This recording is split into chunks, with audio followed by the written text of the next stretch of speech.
السلام علیکم ورحمۃ اللہ تعالی وبرکاتہ۔ نحمده ونصلي ونسلم على رسوله الكريم اما بعد فاعوذ باللہ من الشیطان الرجیم بسم اللہ الرحمن الرحیم ان اللہ وملائکتہ یصلون علی النبی یا ایہا الذین آمنوا صلوا علیہ وسلموا تسلیما اللہم صل علی سیدنا ومولانا محمد معدن الجود والکرم وآلہ الکرام وابنہ الکریم وبارک وسلم صلاۃ وسلاما علیک یا رسول اللہ صلی اللہ تعالی علیہ وسلم۔ اس کتاب میں مذکور حدیث نمبر 10 کی تشریح جاری ہے، اس کا درس جاری ہے۔ کچھ باتیں اس حدیث پاک کے تعلق سے اس سے پہلے والے درس میں بیان کی گئیں، اور آگے کی باتیں کچھ ابھی آج کے درس میں انشاءاللہ تبارک و تعالی ہم شامل کریں گے۔ تو اس سے پہلے پھر سے ایک مرتبہ حدیث پاک کو سماعت کر لیتے ہیں اور اس کا ترجمہ سن لیتے ہیں۔ عن ابن عباس قال مر النبی صلی اللہ علیہ وسلم بقبرین فقال انہما لیعذبان وما يعذبان في كبير اما احدهما فكان لا يستطير من البول واما الاخر فكان يمشي بالنميمة ثم اخذ جريدة رطبة فشقها بنصفين ثم غرز في كل قبر واحدة قالوا يا رسول الله لما صنعت هذا فقال لعله ان يخفف عنهما ما لم ييبسا۔ حضرت ابن عباس رضی اللہ تعالی عنہما سے روایت ہے، انہوں نے کہا کہ حضور پاک صلی اللہ علیہ وسلم 2 قبروں کے پاس سے گزرے تو ارشاد فرمایا کہ یقیناً یہ دونوں عذاب میں مبتلا ہیں اور کسی ایسے گناہ میں ان کو عذاب نہیں دیا جا رہا ہے جس سے بچنا زیادہ دشوار ہو۔ ان میں کا ایک تو پیشاب کے وقت پردہ نہیں کرتا تھا اور دوسرا چغل خوری کرتا تھا۔ پھر آپ صلی اللہ علیہ وسلم نے کھجور کی ایک ہری ٹہنی لی اور اس کو چیر کر 2 ٹکڑے کیے، پھر ہر ایک قبر میں ایک ایک ٹکڑا گاڑ دیا۔ صحابہ کرام نے عرض کیا کہ یا رسول اللہ صلی اللہ تعالی علیہ وسلم آپ نے ایسا کیوں کیا؟ تو حضور صلی اللہ علیہ وسلم نے ارشاد فرمایا اس لیے کہ جب تک یہ ٹہنیاں خشک نہ ہوں گی ان دونوں کے عذاب میں تخفیف ہوتی رہے گی، کمی ہوتی رہے گی۔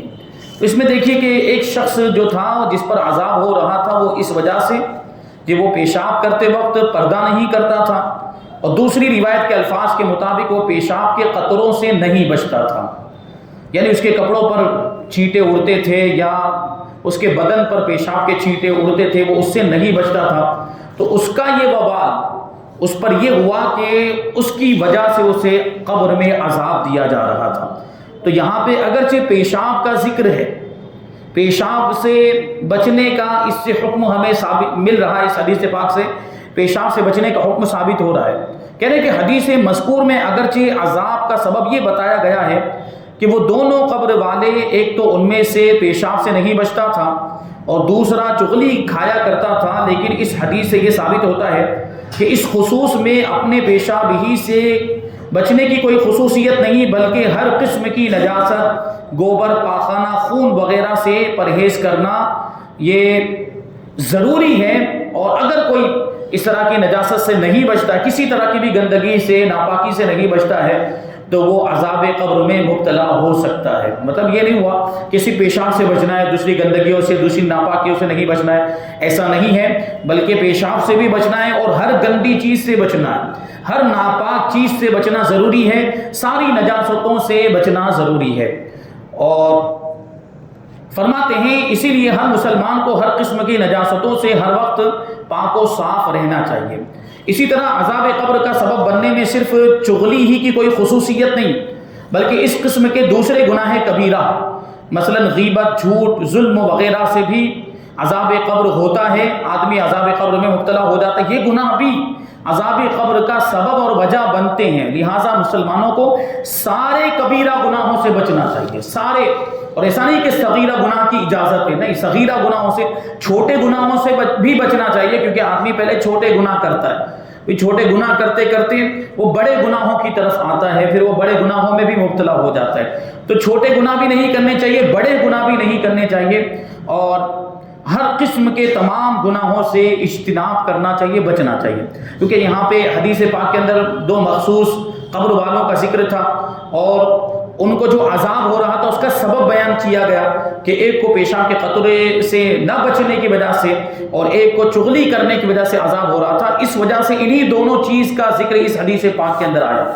ورنہ جو بھی چیزیں جیسے اگر پیشاب ہے تو جو بھی چیزیں ناپاک مانی جاتی ہیں، جو چیزیں ناپاک ہیں، نجاستوں میں ان کا شمار ہوتا ہے، تو ان سے بھی بچنے کا حکم ہوگا. اور چغل خوری جس طرح بڑا گناہ ہے، اسی طرح ہر بڑے گناہ سے بچنے کا حکم ہوگا. اب یہاں پہ دیکھیں ایک بات، اس حدیث پاک سے اللہ کے رسول صلی اللہ علیہ وسلم کا علم غیب بھی ثابت ہوتا ہے. حضور پاک صلی اللہ علیہ وسلم نے اوپر سے زمین پر گزرتے ہوئے ملاحظہ فرما لیا کہ قبر کے اندر کیا حالت ہے، کیا کیفیت ہے، اور مردہ کس حالت میں ہے، مردے پر عذاب ہو رہا ہے. اچھا عذاب ہو رہا ہے یہ تو پتہ لگ گیا، ساتھ ہی ساتھ کس وجہ سے عذاب ہو رہا ہے حضور پاک صلی اللہ علیہ وسلم نے یہ بھی جانا. یہ علم غیب نہیں تو اور کیا ہے، یہ عالم برزخ کے معاملات ہیں. عالم برزخ کے بارے میں سب سے پہلے آپ کو بتاؤں کہ یہ دنیا ایک اور ایک ہے آخرت. دنیا اور آخرت کے بیچ کا جو عالم ہے اس کو عالم برزخ کہا جاتا ہے. انسان پیدا ہوتا ہے، اپنی زندگی گزارتا ہے، اس کی عمر پوری ہو جانے کے بعد وہ مر جاتا ہے، انتقال ہو جاتا ہے. لیکن ایسا تو نہیں ہے کہ وہ آخرت میں چلا گیا، نہیں. آخرت کی ابتدا کہاں سے ہوگی؟ قیامت. جب قیامت قائم ہوگی تو وہاں سے آخرت کی ابتدا ہوگی. تو آدمی مر جانے کے بعد کہاں جاتا ہے؟ قیامت سے پہلے تک کہاں رہے گا؟ اسی دنیا کو، اسی عالم کو عالم برزخ کہا جاتا ہے. اور برزخ کا مطلب ہی ہوتا ہے آڑ. برزخ کا مطلب ہی ہوتا ہے آڑ. تو چونکہ یہ عالم برزخ دنیا اور آخرت کے درمیان ایک آڑ کی حیثیت رکھتا ہے، اس لیے اس کو عالم برزخ کہا جاتا ہے. یہاں سے مرنے کے بعد لوگ وہیں پر، یعنی لوگوں کی روحیں وہاں پر رہتی ہیں، عالم برزخ میں وہ رہتے ہیں. تو یہ سب معاملات اللہ کے رسول صلی اللہ علیہ وسلم نے ملاحظہ فرمائے، یہ عالم برزخ کے معاملات ہیں. اس حدیث سے ثابت ہوتا ہے کہ حضور پاک صلی اللہ علیہ وسلم عالم برزخ کے واقعات کو بھی دیکھتے، سنتے اور جانتے ہیں. اس لیے کہ عذاب قبر عالم برزخ کے احوال میں سے ہے، اس کا تعلق عالم برزخ سے ہے. انسان مر کر قبر میں چلا گیا ہے، اور قبر میں جب تک رہے گا وہ وہاں تک وہ عالم برزخ میں ہے جب تک قیامت قائم نہیں ہو جاتی. بخاری شریف کی روایت ہے کہ فَسَمِعَ صَوْتَ إِنسَانَيْنِ يُعَذَّبَانِ، کہ حضور پاک صلی اللہ علیہ وسلم نے دو انسانوں کی آواز کو سنا جو قبر میں عذاب کے اندر مبتلا تھے. یعنی ایسا نہیں کہ صرف حضور نے ملاحظہ فرمایا، بلکہ حضور پاک صلی اللہ علیہ وسلم نے ان کی آوازوں کو بھی سنا. صحابہ کرام بھی ساتھ میں تھے، لیکن صحابہ کرام نے ان کی آواز کو نہیں سنا، لیکن اللہ کے رسول صلی اللہ علیہ وسلم نے ان کی آوازوں کو بھی سنا، ان کے احوال کو دیکھا بھی اور جان بھی لیا. اس کے یہ الفاظ بتا رہے ہیں کہ حضور پاک صلی اللہ علیہ وسلم کو ان دو قبر کے مردوں کے عذاب کا علم وحی کے ذریعے نہیں ہوا تھا، بلکہ حضور صلی اللہ علیہ وسلم نے سن کر اور دیکھ کر عذاب قبر کا حال معلوم کر لیا تھا. یعنی خود حضور نے دیکھ کر اور سن کر معلوم کیا تھا. ایک ہوتا ہے وحی کے ذریعے کوئی چیز معلوم ہو، یعنی اللہ تبارک و تعالیٰ فرشتے کو بھیج کر آپ کو اطلاع دے دے کہ ایسا ہونے والا ہے، یا ایسا ہو رہا ہے، یا عذاب قبر ہو رہا ہے، قبر کے اندر کیا حال ہے. یہ جو چیز ہے وحی کے ذریعے بھی معلوم ہو سکتی ہے، لیکن یہاں وحی کا معاملہ نہیں تھا. ایسا نہیں تھا کہ اللہ نے فرشتے کو بھیج کر حضور کو بتایا، وہ بھی کمال کی بات ہے. اگر فرشتے کے ذریعے اگر بتائے تو یہ بھی کمال کی بات ہے، اور یہ بھی علم غیب ہی میں شمار ہوگا کہ اللہ تبارک و تعالیٰ وحی کے ذریعے حضور پاک صلی اللہ علیہ وسلم کو کسی پوشیدہ چیز کا علم عطا فرما دے یا آنے والے واقعے کا علم عطا فرما دے، تو یہ بھی علم غیب میں شمار ہوگا. اور یہ جو حضور کا اپنی طاقت و قوت کے ذریعے، اللہ کی عطا کی ہوئی طاقت و قوت کے ذریعے جان لینا، یہ بھی علم غیب میں شمار ہوگا. اور اس کے تعلق سے بھی تو ہمارا عقیدہ یہی ہے کہ حضور کو جو علم غیب حاصل ہے وہ اللہ کا دیا ہوا ہے، اللہ کا عطا کیا ہوا ہے. تو بات تو وہی ہو گئی کہ حضور خود جان لیں، خود سن لیں، پوشیدہ چیزوں کو معلوم کر لیں، تو یہ حضور کے علم غیب میں، اور اللہ وحی کے ذریعے بتا دے کوئی ایسی چیز جو پوشیدہ ہے، جو غیب میں شمار ہوتی، تو یہ بھی علم غیب میں آئے گا. تو سوچیں کہ حضور پاک صلی اللہ علیہ وسلم نے قبر کے احوال کو بھی جان لیا، قبر میں کیا ہو رہا ہے، کون عذاب میں مبتلا اور عذاب کیوں ہو رہا ہے، اللہ کے رسول صلی اللہ علیہ وسلم نے اس کو بھی جان لیا. اسی لیے تو وہ شاعر کا جو شعر کیا تھا وہ کہ شاخیں کھجور لے کر قبروں پہ ڈالتے ہیں، شاخیں کھجور لے کر قبروں پہ ڈالتے ہیں، میت کی ہر سزا کو پل بھر میں ٹالتے ہیں. مردہ ہے کس جگہ کا، اس کا ہے ماجرا کیا، قبروں میں حال کیا ہے سرکار جانتے ہیں. قبروں میں حال کیا ہے سرکار جانتے ہیں. تو ہمارا بھی یہی عقیدہ کہ ہم دنیا میں ہیں، ہم جی رہے ہیں، زمین کے اوپر چلتے پھرتے ہیں، تو حضور پاک صلی اللہ علیہ وسلم کو ہمارے سارے احوال کی خبر، اگر ہم مر کے قبر میں چلے جائیں تو قبر کے حالات بھی اللہ کے رسول صلی اللہ علیہ وسلم کے سامنے ہیں، اور یقیناً ہم حضور پاک صلی اللہ علیہ وسلم سے محبت کرتے ہیں، حضور کے عاشق ہیں، حضور پر ایمان رکھتے ہیں، تو ہمارا یہ عقیدہ، ہمارا یہ یقین ہے کہ حضور ہمیں دنیا میں بھی کام آتے ہیں اور قبر میں بھی کام آئیں گے، جیسے کہ ان دونوں غزرات کو کام آئے، یہ دو جن کو عذاب ہو رہا تھا، اللہ کے رسول صلی اللہ علیہ وسلم نے دو شاخیں رکھی جو اس کی وجہ سے ان کے عذاب میں تخفیف ہو گئی، ان کے عذاب میں کمی ہو گئی۔ ہم بھی امید کرتے ہیں کیونکہ ہم بھی تو گنہگار ہیں، اور ہمارے لیے بھی یہ بہت زیادہ چانسز ہیں کہ ہم بھی عذاب میں مبتلا ہو جائیں اپنے گناہوں کی وجہ سے، تو ہم اللہ کے رسول صلی اللہ علیہ وسلم کی رحمت سے یہ امید رکھتے ہیں کہ وہ بھی ہم پر نظر کرم فرمائیں گے اور ہمارے عذاب میں بھی اس طریقے سے تخفیف فرمائیں گے۔ تو اس سے پتہ چلا کہ حضرات انبیاء کرام علیہ السلام کے دیکھنے اور سننے، بلکہ ان کی تمام قوتوں کو عام انسانوں کے قوائے جسمانیہ اور بدنی طاقتوں پر ہم قیاس نہیں کر سکتے، یعنی کہ انبیاء کرام کا دیکھنا سننا الگ ہوتا ہے، ان کے جو حواس ہوتے ہیں اللہ تبارک و تعالیٰ نے اس میں کمال عطا فرمایا ہوتا ہے۔ عام انسان کے اندر جو دیکھنے سننے کی جو طاقت اور قوت ہوتی، جو حواس ہوتے ہیں، اس کو دیکھ کر ہم انبیاء کرام کی قوتوں کا اندازہ نہیں لگا سکتے ہیں۔ اللہ تبارک و تعالیٰ نے ان کو غیر معمولی قوتیں عطا فرمائے، ایکسٹرا آرڈینری جس کو کہا جاتا ہے۔ ہمارے آپ کے پاس جو قوتیں ہیں، جو حواس ہے، وہ آرڈینری ہیں، معمولی ہیں، معمول کے مطابق سب کے پاس ہوتی ہے وہ قوتیں، دیکھنے سننے کی اور چکھنے کی، بولنے کی قوتیں، لیکن انبیاء کرام کو اللہ تبارک و تعالیٰ کچھ اضافی چیزیں ایسی عطا فرماتا ہے جو معجزے کی حیثیت رکھتی ہیں، معجزے کی حیثیت رکھتی ہیں۔ یہ حضور پاک صلی اللہ علیہ وسلم کی شان ہے۔ ہم عام انسان چیزوں کو اپنے حواس ظاہری یعنی آنکھ کان وغیرہ سے دیکھتے سنتے ہیں، اور حضرات انبیاء کرام علیہ السلام اپنی باطنی قوتوں سے دیکھتے اور سنتے ہیں۔ اللہ اکبر! کہاں ہمارے ظاہری حواس یعنی سینس، ظاہری سینس، اور کہاں انبیاء کرام علیہ السلام کی باطنی قوتیں، ان کا الگ ہی معاملہ تھا۔ چہ نسبت خاک را با عالم پاک، یعنی مٹی کو عالم پاک سے کیا نسبت ہے؟ انبیاء کرام کی شان یہ ہے۔ عارف رومی نے اسی حقیقت کی طرف اشارہ کرتے ہوئے کیا خوب کہا، یعنی مولانا جلال الدین رومی کیا کہتے ہیں، فلسفی کے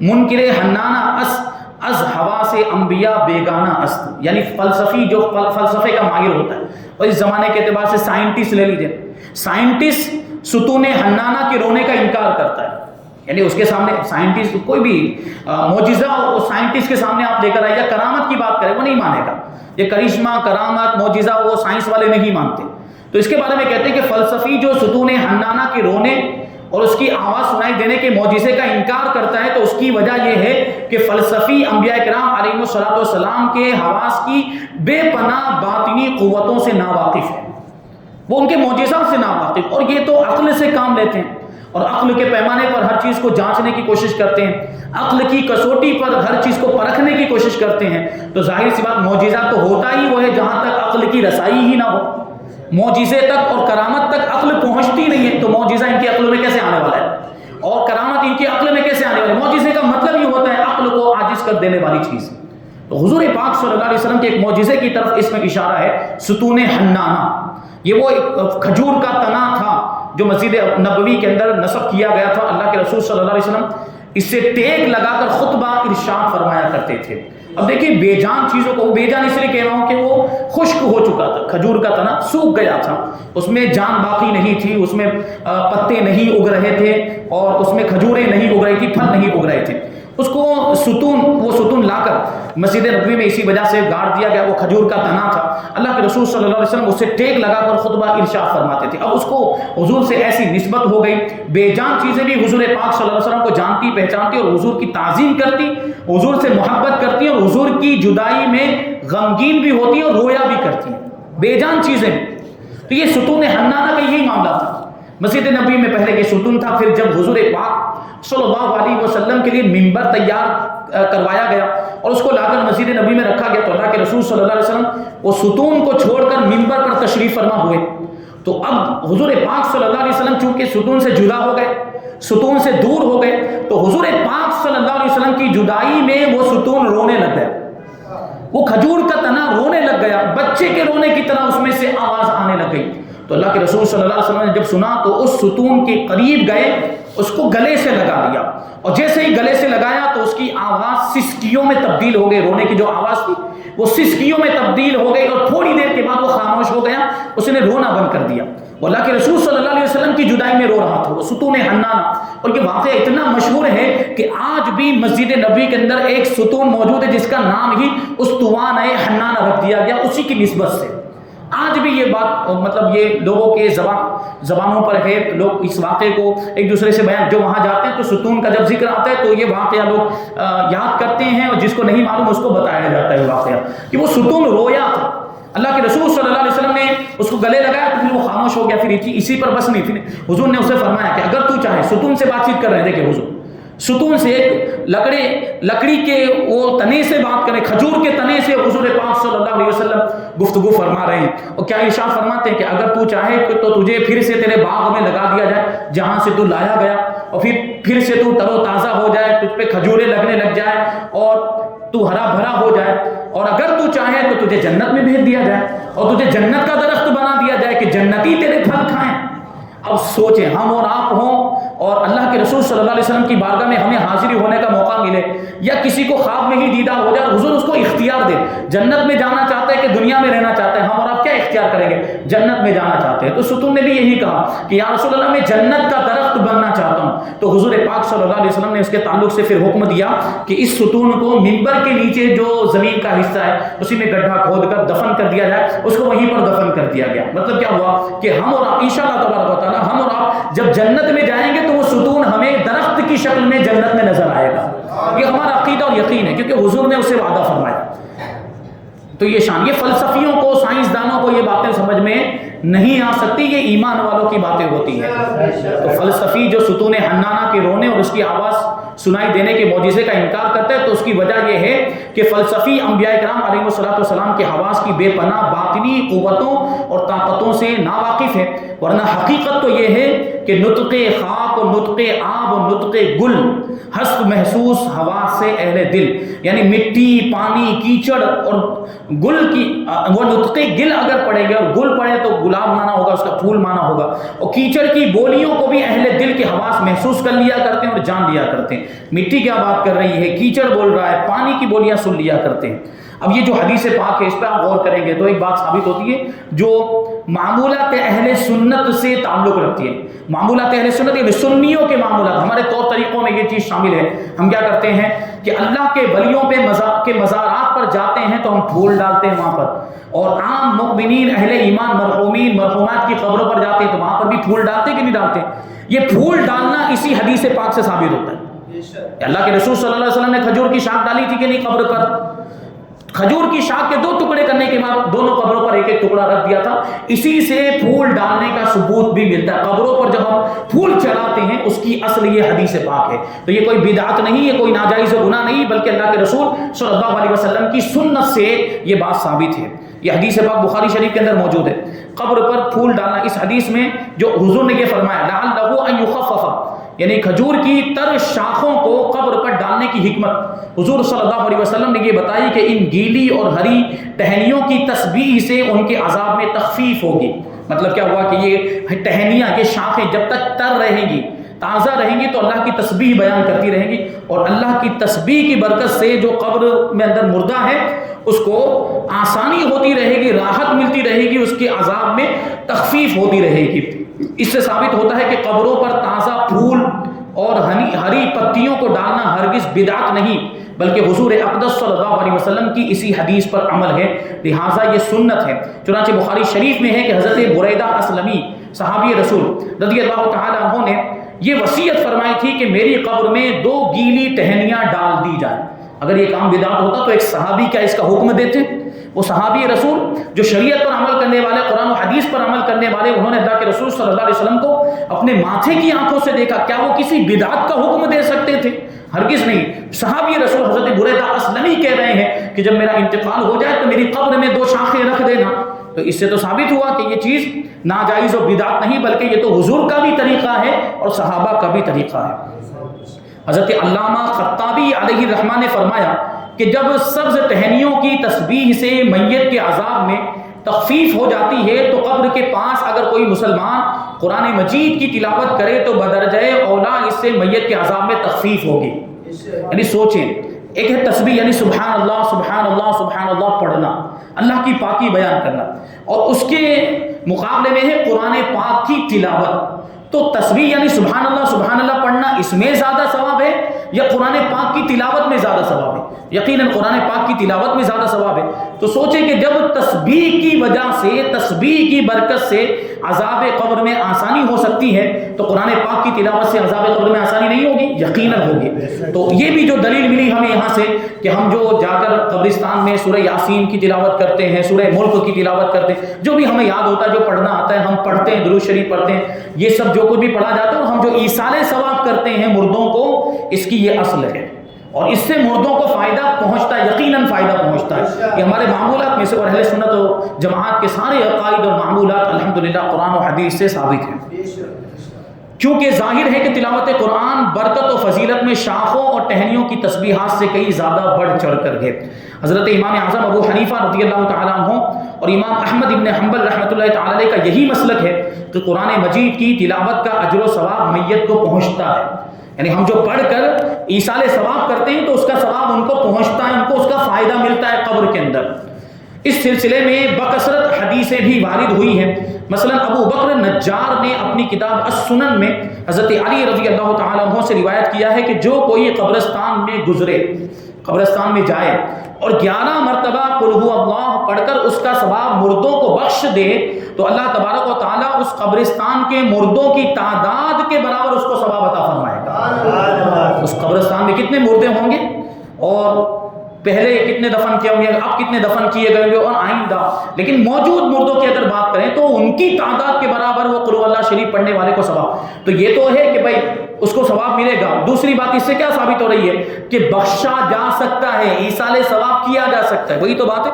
حضرت علی رضی اللہ تعالیٰ عنہ نے فرمایا ہے کہ جو کوئی قبرستان کے پاس سے گزرے اور 11 مرتبہ قل اللہ پڑھ کر اس کا ثواب مردوں کو پہنچائے، یہ ایصال ثواب کی اصل ہے، اس سے ایصال ثواب ثابت ہوتا ہے۔ اسی طرح حضرت انس رضی اللہ تعالیٰ عنہ نے حضور صلی اللہ علیہ وسلم سے روایت کیا ہے کہ جو قبرستان میں جائے اور سورہ یاسین پڑھ کر اس کا ثواب میت کو پہنچائے تو اللہ تبارک و تعالیٰ اس میت کے عذاب میں تخفیف فرما دیا کرتا ہے، کمی کر دیتا ہے۔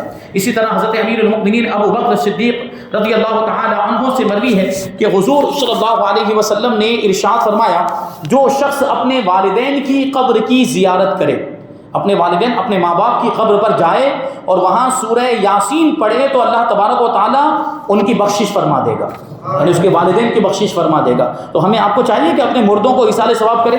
یہ ہوتا ہے انتقال جب ہوتا ہے نا کسی رشتہ دار کا، کسی قریبی کا انتقال، تو کچھ دنوں تک بڑا ایصال ثواب کا معاملہ چلے گا، بڑا سلسلہ چلے گا، خوب قرآن خوانیاں کروائی جا رہی ہے، خوب ختم ہو رہے ہیں، یاسین شریف بھی پڑھی جا رہی ہے، سورہ ملک بھی پڑھی جا رہی ہے، عہد نامہ بھی پڑھا جا رہا ہے، آیت الکرسی بھی پڑھی جا رہی ہے، لیکن چند دن گزرتے ہیں تو پھر بھول جاتے ہیں کہ کہاں مرحوم گئے، کیونکہ مرحوم ہی کو بھول گئے تو ایصال ثواب کہاں سے یاد رہنے والا ہے۔ اور دوسری بات یہاں پر بہت اہم ہے، یہ غور کرنے جیسی ہے کہ دوسرے کسی سے ہم ایصال ثواب کرائیں گے، اس میں وہ بات نہیں ہوگی جو بات اگر کوئی اپنا ایصال ثواب کرے تو، جیسے اگر والد صاحب کا انتقال ہو گیا، بیٹا اگر ایصال ثواب کرے تو اس کا زیادہ فائدہ مردے کو پہنچتا ہے۔ بیٹا، کیونکہ بیٹا اس انداز میں ایصال ثواب کرے گا، یعنی اس کا ایک لگن ہوگی اس کے دل میں، کیونکہ والد صاحب کی بات ہے، والد صاحب کو ایصال ثواب کرنا ہے تو وہ دل خوش دلی کے ساتھ، اور اس کی دل کی کیفیت بھی ویسی ہوگی، اس انداز میں ایصال ثواب کرے گا تو اور زیادہ فائدہ پہنچے گا۔ میں نے ایک واقعہ اس سے پہلے کبھی بیان کیا ہے کہ ایک آدمی تھا، اس کا بچہ چھوٹا تھا، ابھی بولنے کی عمر میں نہیں پہنچا تھا، اس کا انتقال ہو گیا۔ انتقال کا وقت جب قریب آیا تو اس نے اپنی بیوی کو وصیت کی تھی کہ جب یہ میرا بچہ بولنے کے قابل ہو جائے تو اس کو مدرسے میں داخل کرنا، تعلیم حاصل کرنے کے لیے، قرآن پڑھانے کے لیے اس کو مدرسے میں داخل کرنا۔ یہ کہنے کے بعد اس کا انتقال ہو گیا۔ اب دیکھیں، وہ تھا گنہگار اور گناہوں کی وجہ سے اب اس پر عذاب شروع ہو گیا قبر کے اندر۔ اب اس کا بچہ بڑا ہوا، بولنے کی عمر میں پہنچ گیا، بولنے لگ گیا، تو اس کی وصیت کے مطابق اس کی بیوی نے اس کو مدرسے میں داخل کیا۔ مدرسے میں جانے کے بعد استاد کے سامنے بیٹھا، استاد نے سب سے پہلے اس کو بسم اللہ پڑھا، بیٹا پڑھو بسم اللہ الرحمن الرحیم. اس نے صرف بسم اللہ الرحمن الرحیم پڑھا. بچے کا بسم اللہ الرحمن الرحیم پڑھنا تھا کہ اس کی برکت سے اس کے باپ کی قبر سے عذاب اٹھا لیا گیا. ابھی سوچنے جیسی بات ہے کہ ابھی پورا قرآن پڑھا بھی نہیں, ابھی تو ابھی با بھی نہیں پڑھا ہے, قاعدہ بھی نہیں پڑھا, اما پارا بھی نہیں پڑھا ہے, ابھی صرف بسم اللہ پڑھا ہے. اور بسم اللہ پڑھنے کی یہ برکت کہ اس کے باپ کے عذاب میں کمی ہو گئی, تخفیف ہو گئی, بلکہ عذاب اٹھا لیا گیا.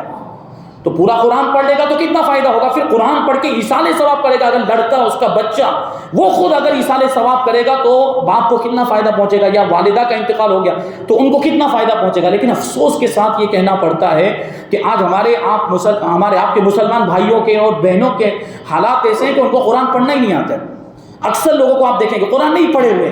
اب قرآن پڑھے نہیں ہے تو ایصال ثواب کیا کریں گے, آپ کیا ایصال ثواب کریں گے جب آپ نہیں. تو پھر کیا ہوتا ہے, مجبوری میں دوسروں کو بلانا پڑتا ہے, مدرسے کے بچوں کو بلانا پڑتا ہے, دارالعلوم کے بچوں کو بلانا پڑتا ہے, دوسرے سے. یہ آپ کو محتاج ہونا پڑا. اگر آپ خود پڑھے ہوئے ہوتے تو خود ایصال ثواب کرتے نا, اور آپ کے ایصال ثواب کی الگ ہی بات ہوتی. لیکن خود پڑھے ہوئے, اور اس میں وہ جو ماں باپ جو انتقال گئے نا ان کا بھی رول ہے, ان کا بھی کردار. اپنے بچوں کو پڑھایا کیوں نہیں, وہ خود بھی اس کے ذمہ دار ہیں, خود بھی محروم ہوں گے. تو وہ آدمی جو ہے آخرت کے معاملات بتانے کے لیے دنیا میں موجود ہی نہیں ہوتا. اگر ان کو موقع ملے نا آ کر واپس یہاں پر دنیا میں آ کر بتانے کا, ہم کو وہاں کی کیفیتیں بتائیں تو ہم کو احساس ہو کہ کیا کیا تکلیفیں ہوتی ہیں, کیسا کیسا عذاب ہوتا ہے, اور ایصال ثواب سے کیسا آرام ملتا ہے, کیسا سکون ملتا ہے. یہ اگر ہمیں پتہ چل جائے تو ہم ایصال ثواب کا ایسا اہتمام کریں گے کہ کسی دوسری چیز کا ایسا اہتمام ہم نہیں کرتے. تو وہ چیز ہے, خود بچے اگر ایصال ثواب کریں گے تو اس کی الگ حیثیت ہوگی. اگر ہم اور آپ چاہتے ہیں کہ ہمارے مرنے کے بعد ہمارے بچے ہمارے لیے ایصال ثواب کریں اور اس کا زیادہ فائدہ ہمیں ملے, تو اپنے بچوں کو قرآن ضرور پڑھائیں, دینی تعلیم دلائیں, قرآن پڑھائیں. اور خود بھی اگر نہیں پڑھے ہوئے تو خود پڑھیں, اور خود اپنے والدین کو, دادا دادی نانا نانی وغیرہ خاندان کے بزرگوں کو خود پڑھ کے ایصال ثواب کریں. اس کی الگ ایک حیثیت ہوگی. نہیں پڑھے ہوئے بڑوں کے مدرسے بھی چلتے ہیں, آپ کو معلوم ہونا چاہیے. میٹھا بھائی مسجد میں خود پڑھاتا ہوں, گوپی پورہ مومناوڑ میٹھا بھائی مسجد میں روزانہ رات کو عشاء کی نماز کے بعد بالغوں کا مدرسہ, بڑے بڑے لوگ بھی آتے ہیں جو قرآن شریف نہیں پڑھے ہوئے ہیں, ان کو الحمدللہ قرآن شریف پڑھنا سکھایا جاتا ہے. صحیح انداز میں مخرج کے ساتھ قرآن شریف پڑھنا سکھایا جاتا ہے. اور دوسری بھی کچھ چیزیں, مسئلے مسائل, ضروری معلومات بھی وہاں دی جاتی ہیں. تو اگر آپ حضرات وہاں پر آنا چاہیں تو وہاں آ سکتے ہیں. یہ رات کے وقت مدرسہ چلتا ہے, ابھی اس کا 9:30 بجے کا ٹائم ہے, اور وہ موسم کے حساب سے, وقت اور ٹائم کے حساب سے ٹائم بدلتا رہتا ہے. تو آپ حضرات سے گزارش ہے کہ اس کی طرف بھی توجہ دیں. اگر خود آنا چاہتے ہیں خود آئیں, اپنے بچوں کو بھیجنا چاہتے ہیں, بچے بھی وہ جو اب مدرسے کی عمر, اب عمر دیکھیں سیکھنے کی کوئی عمر نہیں ہوتی, یعنی مدرسے میں جانے کی عمر نہیں رہی, یہ ہم سوچتے ہیں, ورنہ مدرسے میں جانے کی کوئی عمر نہیں ہوتی ہے. بچے آپ کے بڑے ہو گئے, چلو چھوٹے بچوں کے ساتھ بیٹھ کر پڑھنے میں ہو سکتا ہے شرم حیا کے معاملات ہو, وہاں تو بڑے ہی لوگ آ رہے ہیں تو وہاں تو بھیجا جا سکتا ہے, وہاں بڑے لوگ ہی رہتے ہیں, ان کے ساتھ اٹھنے بیٹھنے میں آپ کو شرم کے بھی معاملات نہیں ہوں گے, حیا کا بھی معاملہ نہیں ہوگا. تو اس پر آپ توجہ دیں. اللہ تبارک و تعالی ہم سب کو عمل کی توفیق عطا فرمائے. وما علینا الا البلاغ.